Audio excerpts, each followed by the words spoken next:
العليم الذي خلق الإنسان في أحسن تقويم وأشهد أن لا إله إلا الله الواحد الحكيم وأشهد أن محمدا عبده ورسوله الرؤوف الرحيم اللهم صل وسلم على سيدنا محمد الكريم المنزل عليه وإنك لعلى خلق عظيم فيا عباد الله اتقوا الله رب العالمين واعبدوا الله مخلصين له الدين واعبدوا الله حتى يأتيكم اليقين وأنيبوا إلى ربكم وأسلموا له من قبل أن يأتيكم العذاب ثم لا تنصرون.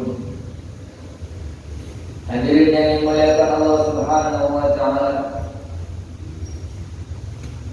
tidak ada perkara yang lebih penting daripada takwa kepada Allah.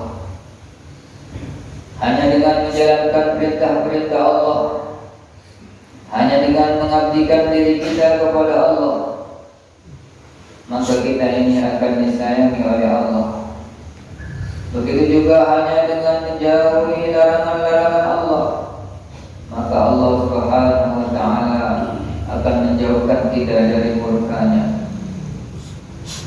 Tidak ada keuntungan melebihi taat kepada Allah.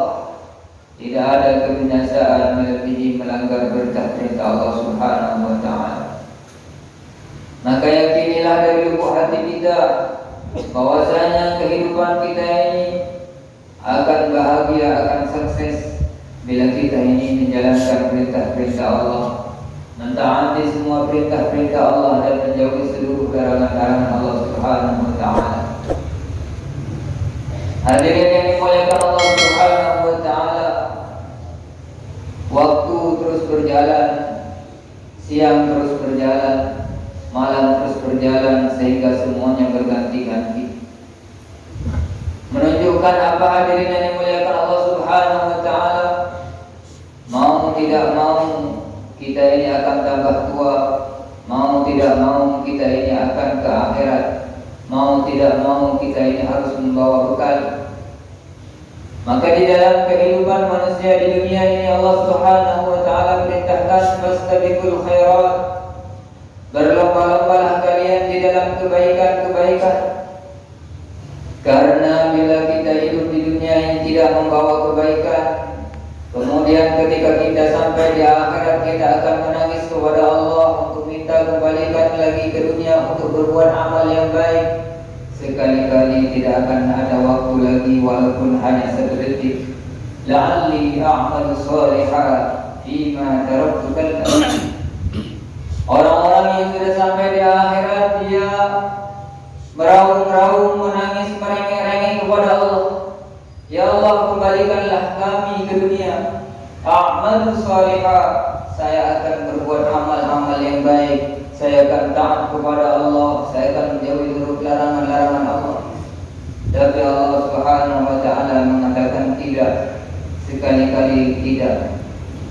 Hadirin yang dimuliakan Allah Subhanahu wa taala, berlomba-lombalah dalam kebaikan karena sesungguhnya kebaikan-kebaikan ini akan mendatangkan kebahagiaan di alam-alam akhirat sana. Di alam kubur akan membahagiakan orang yang ketika di dunia berlomba-lomba dalam kebaikan. Bumi-bumi akan menjadi saksi, sehingga malaikat-malaikat yang di langit Allah Subhanahu wa taala perintahkan untuk mengumumkan, wahai si fulan dan si fulan, ketahuilah bahwasanya saya, kata Allah, telah mencintai fulan dan fulan itu. Turunlah kamu ke muka bumi, umumkan di muka bumi. Maka malaikat turun ke muka bumi, kemudian memberikan pengumuman kepada seluruh penduduk yang ada di bumi. Allah telah mencintai fulan dan fulan karena dia telah berlomba-lomba dalam kebaikan. Dia telah menghabiskan siangnya demi mentaati perintah-perintah Allah. Dia menghabiskan malamnya untuk mengamalkan perintah-perintah Allah. Dia habiskan siangnya untuk menghidupkan sunnah-sunnah baginda Nabi. Dia habiskan malamnya untuk menghidupkan sunnah-sunnah baginda Nabi. Hadirin yang dimuliakan Allah Subhanahu wa taala. Di dunia ini hanya cerita, di akhirat nanti akan menjadi nyata. Semua akan tampak di dalam kehidupan manusia berindividu-individu. Satu persatu akan melihat hasil amalnya.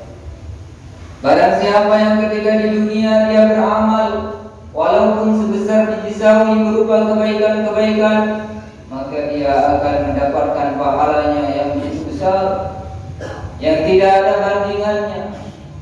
Jika seseorang di dunia dia pernah mengucapkan la ilaha illallah hanya satu kali, kemudian dia beriman percaya kepada Allah, maka dia akan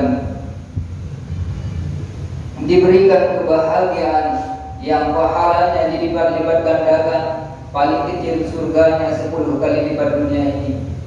Hadirin yang dimuliakan Allah Subhanahu wa taala, bagaimana dengan yang mengucapkan 2 kali, yang mengucapkan 3 kali, bagaimana dengan orang yang mengucapkan tidak berhenti-henti sampai akhir hayatnya? Maka hadirin yang dimuliakan Allah Subhanahu wa taala, maka berlomba-lombalah di dalam kebaikan sehingga tidak ada waktu untuk lalai, tidak ada waktu untuk menggunjing orang lain, tidak ada waktu untuk meremehkan orang lain, sehingga kita ini selamat dari musibah-musibah di dunia dan musibah-musibah di akhirat. Akan tetapi bila diri kita ini tidak sibuk dalam kebaikan-kebaikan, akhirnya kita ini akan sibuk dengan meremehkan orang lain, akan sibuk dengan menggunjing orang lain, membicarakan aib-aib orang lain, mencaci orang-orang lain. Bila kita sudah mengerjakan hal-hal yang seperti itu, maka kita akan jatuh dari pandangan Allah Subhanahu wa taala.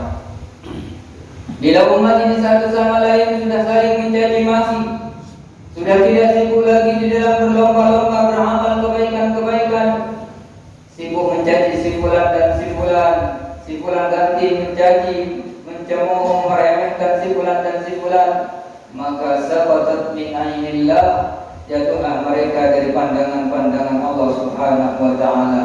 Dia tidak akan dirahmati oleh Allah. Doa-doanya tidak akan dikabulkan oleh Allah.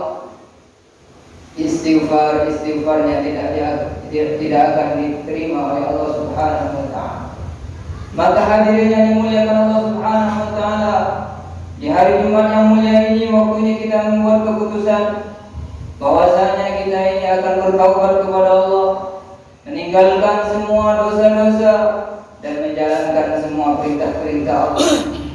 Sebanyak apapun dosa seseorang, bila dia ini bertaubat kepada Allah Subhanahu wa taala, walaupun dosanya ini memenuhi langit dan bumi, apabila dia ini bertaubat kepada Allah dengan sebetul-betulnya, la taqnatu min rahmatillah, innallaha yaghfiru dzunuba jami'a, janganlah kalian berputus asa dari rahmat Allah. Sesungguhnya Allah Subhanahu wa taala mengampuni seluruh dosa-dosanya bagi orang yang betul-betul mau bertaubat kepada Allah Subhanahu wa taala. Maka jadikanlah hari Jumat yang mulia ini hari yang membuat keputusan. Waktu-waktu yang akan datang, sisa-sisa umur kita akan kita habiskan untuk mentaati perintah-perintah Allah, menghidupkan sunnah-sunnah baginda Nabi, menghabiskan dengan berzikir kepada Allah, menghabiskan waktu ini untuk menolong saudara muslimnya, untuk mengajak satu dengan yang lain untuk kebaikan-kebaikan, sehingga siang dan malam kita terus-menerus mendapatkan kasih sayangnya Allah Subhanahu wa taala. Siang dan malam terus-menerus mendapatkan doanya baginda Nabi Muhammad sallallahu alaihi wasallam. Terus-menerus siang dan malam mendapatkan doanya para malaikat-malaikat.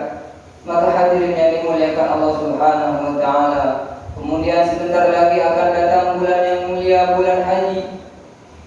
Akan datang di dalamnya bulan-bulan yang begitu mulia. Orang-orang telah mengorbankan hartanya untuk datang ke Baitullah, mengorbankan kesenangannya untuk datang ke Mekah melaksanakan perintah-perintah Allah. Karena dikatakan dalam sebuah hadis, barang siapa yang sudah mampu untuk haji kemudian dia tidak haji, maka dia akan mati dalam keadaan cacat. Entah apa yang cacat yang pasti, jika dia sudah mampu kemudian dia tidak haji, maka dia akan menghadap kepada Allah besok di di hari kiamat dalam keadaan cacat.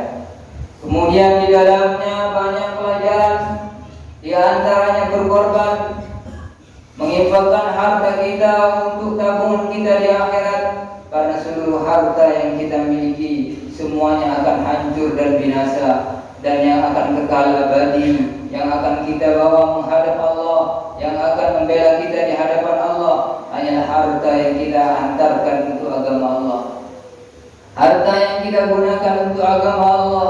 Ma indakum yanfad wa ma indallahi baq.